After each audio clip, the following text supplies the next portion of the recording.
자, 이번엔 굿모닝 라이브 시간으로 넘어가 보도록 하죠. 오늘은 하나증권의 이성원 PB와 함께합니다. 안녕하십니까? 네, 안녕하세요. 자, 실적이 또 쏟아지고 네. 있고요. 저희는 증시 한 줄 평부터 먼저 또 이제 체크를 해봐야 되겠죠. 오늘 증시 어떻게 보셨을까요? 네. 오늘은 결국에는 이제 빅테크 실적이 굉장히 중요했었던 것 같고, 빅테크 실적에 대한 기대감 때문에 S&P 500이 이제 장중에 7,000포인트를 터치하는 이 흐름을 보여주면서 사상 최고치를 경신했습니다. 네. S&P 500 지수 마감 기준으로는 보합권에서 마감하긴 했지만 장중한 때 무려 7,000선, 역사적인 순간이기도 했습니다. 7,000선을 터치해 줬고요. FOMC 회의 내용부터 오늘 저희가 다뤄야 될 부분들이 좀 많을 것 같은데 굿모닝 라이브 이슈픽을 한번 확인해 볼까요? 자, 오늘의 세 가지 토픽입니다. FOMC 회의에서 예상된 동결이 나왔고요. 또 반도체 랠리의 힌트를 저희가 찾아볼까 하고 마이크로소프트와 메타 그리고 테슬라 실적까지 자세하게 뜯어보도록 하겠습니다. FOMC 회의, 이번에 기준금리가 3.5에서 3.75% 그대로 동결이 됐죠. 네. 이번 FOMC 회의는 어떻게 보셨을까요? 네. FOMC 사실 이번에 기대감이 굉장히 적었던 회의였던 것 같습니다. 아무래도 금리가 이제 동결할 거라는 예상도 있었고, 그리고 다 알고 있던 내용이었기 때문에 이제 큰 뉴스는 되지 않았던 것 같고요. 이제 이번 FOMC는 이제 경제 전망이랑 점도표도 나오지 않기 때문에 이번 주나 이제 다음 주에 결정이 날 수 있을 거라고 생각하고 있는 이제 연준 차기 의장 발표에 눈이 더 쏠리는 상황인 거죠. 파월 의장의 연설에 대해서 조금 말씀을 드리면 이제 결국은 이제 연준의 정책 방향은 이제 데이터 기반으로 신중한 접근 방식을 계속하겠다라는 식의 이야기가 나왔고요.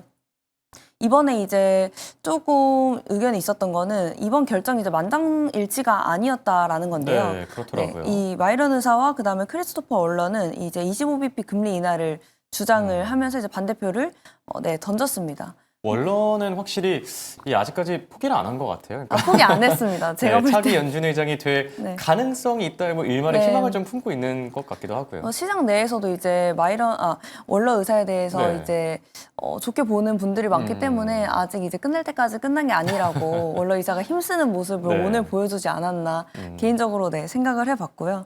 그리고 또 이제 시장에서는 이제 아마 7월 정도에 금리 인하가 예상되지 않을까라고 그렇죠. 생각을 하고 있는데 이번 하반기까지 이제 한 번에서 두 번 정도 금리 인하할 가능성이 있다라고 보고 있고 결국에는 이제 차기 연준 의장이 언제 발표가 되냐라는 이야기인데 제가 지난주에 나왔을 때까지만 해도 그때도 막 이제 케빈 하셋에서 케빈 워시로 아무래도 될 것 같다 이런 식의 말씀을 드렸었는데 또 일주일 만에 이제 이야기가 바뀌어서 이 링리더라는 블랙록의 CIO가 굉장히 크게 부상을 하고 있는 상황입니다.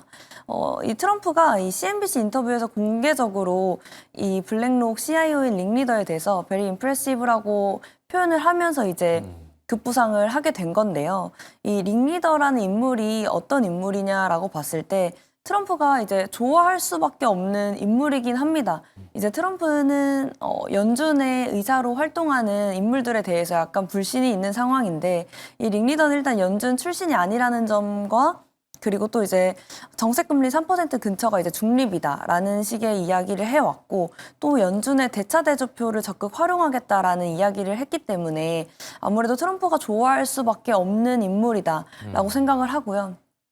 또 이제 한 가지 더 말씀드리면 여기서 이제 링리더의 몇 가지 특징들을 봤을 때 이 링리더가 아무래도 블랙록의 CIO라서 그런지 몰라도 이 비트코인과 이제 금에 대해서 굉장히 좋은 평가를 하기도 하는데요.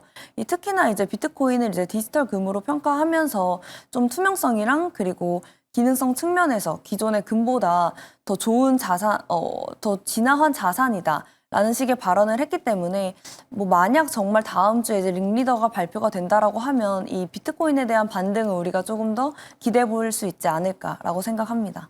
네. 여기도 베센트 재무부 장관의 경우에는 이제 이르면 다음 주에 차기 연준 의장이 발표될 거라는 멘트를 남기기도 했죠. 사실 이번 주에 나오지 않을까 생각을 했었는데 트럼프 대통령 연준 이 FOMC 회의까지 조금 더 지켜보고 싶었던 듯합니다. 네, 고심이 조금 더 깊어지는 듯하고요. 자, 빅테크 기업들의 실적 얘기 바로 나눠보도록 할게요. 네. 지금 마이크로소프트 같은 경우에는 이제 시간 외 거래에서 4% 급락 중입니다. 저희가 앞서도 가이던스가 문제가 있는 게 아니냐 아니면 매출단에서 이 부분적으로 문제가 되는 부분들이 있지 않을까라고 말씀을 드렸는데 지금 보니까 클라우드 매출이 예상치에 부합했다. 이 부분이 투자 네. 심리에는 조금 부정적으로 작용하고 있는 듯합니다. 이제 시간 외거래에서 4%까지 급락 중인데 마이크로소프트 확실히 예전보다는 독주가 좀 둔화된 것 같아요. 네. 이번 실적 어떻게 봐야 될까요? 마이크로소프트 실적 솔직히 되게 잘 나올 거라고 기대했는데 네, 이게 그렇죠. 아무래도 마이크로소프트 실적이 클라우드가 굉장히 기대감이 많았던 만큼 그렇죠. 부합을 했음에도 불구하고 시장에서는 더 조금 기대를 했던 부분이 있어서 아무래도 급락이 나오는 것 같은데요. 마이크로소프트 아까 제가 6시 기준으로 봤을 때 장마감하고 실적 나오자마자 6% 넘게 급락을 하다가 조금 줄어들기는 하네요. 지금은 한 4% 정도로 네. 이제 어느 정도 이 낙폭은 조금 줄여 나가고 있네요. 근데 이제 어쨌든 마이크로소프트가 이 클라우드에 대해서 클라우드 부분에서 굉장히 기대감이 컸던 것 자체가 이제 시장 컨센서스가 이제 매출 성장률이 이제 30%대였는데 네. 이 키뱅크에서 이제 성장을 막는 것은 수요가 아니라 공급이다라고 이제 목표가를 $630를 제시를 하기도 했고 결국에 이제 향후에 2에서 3분기 내에 성장률이 40%까지 돌파할 거다라는 식의 이야기도 굉장히 많았고요. 또 그리고 우리가 이 클라우드 부분의 매출이 이제 부합했다라고 해서 이제 장이 조금 마이크로소프트가 밀리는 이유 중에 또 하나가 네.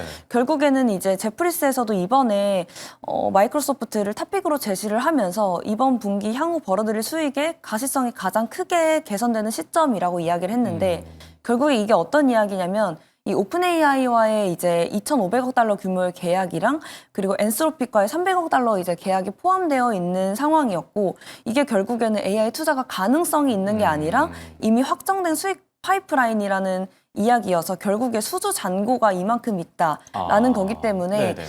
기대감이 더 컸던 것 같습니다. 그렇기 때문에 이제 이 부분을 조금 맞추지를 못해서 그러니까 눈높이가 결국 너무 네, 높았다 맞습니다. 이런 얘기가 될 수도 있겠네요. 네, 그렇기 때문에 지금 마이크로소프트가 이렇게 조금 하락을 하고 있는 상황이긴 하지만 그래도 최근에 이제 며칠 전에 마이크로소프트에서 이제 마이아 200을 공개하는 것도 예, 그렇고 관심이 상당했죠. 네, 맞습니다. 그리고 이뿐만 아니라 뭐 요즘에 이제 기관들에서 마이크로소프트에 대한 이제 좋은 이야기들이 지속적으로 나오고 있기 때문에 오히려 이제 다음 분기에 대한 클라우드 부분을 조금 더 잘 나와준다고 하면 다시 뭐 주가는 좋을 거라고 예상하고 있습니다. 네. 투자자분들도 많이 당혹스러울 것 같긴 합니다.